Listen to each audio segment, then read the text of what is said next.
திருப்பூரில் விடுமுறை நாட்களில் அரசு பள்ளி வளாகத்திற்குள் புகுந்து அட்டகாசம் செய்த மர்ம நபர்கள் மீது கடும் நடவடிக்கை எடுக்க வேண்டும் என்று பெற்றோர் மற்றும் ஆசிரியர்கள் கோரிக்கை வைத்துள்ளனர். திருப்பூர் மாவட்டம் திருமுருகன்பூண்டி நகராட்சிக்கு உட்பட்ட ராக்கியாபாளையத்தில் உள்ள அரசு உயர்நிலைப் பள்ளியில் சுமார் 450க்கும் மேற்பட்ட மாணவ மாணவிகள் பயின்று வருகின்றனர்.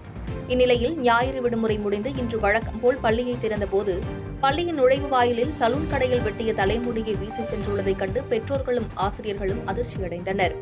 மேலும் பள்ளி தலைமை ஆசிரியர் கதவில் காலணியை தொங்கவிடப்பட்டிருந்ததும், மேலும் ஆண்கள் கழிவறையில் உள்ள 2 கதவுகளை சேதப்படுத்தியும், கழிவறையை கான்கிரீட் செங்கற்கள் கொண்டு உடைத்தும், குடிநீர் குழாயை உடைத்தும், வகுப்பறையின் மேசை கடையில் வைத்திருந்த புத்தகங்கள், நோட்டுகளை வகுப்பறைக்குள் ஆங்காங்கே தூக்கி வீசியும் எறிந்துள்ளனர்.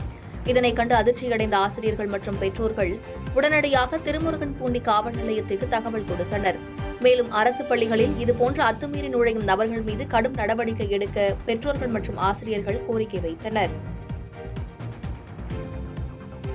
பாதகம் செய்பவரை கண்டால் நாம் பயங்கொள்ளலாகாது பாப்பா, மோதி மிதித்து விடு பாப்பா, அவர் முகத்தில் உமிழ்ந்து விடு பாப்பா. அண்மை செய்திகளை உடனுக்குடன் தெரிந்து கொள்ள இணைந்திருங்கள் இயம்நாடு தொலைக்காட்சியுடன்.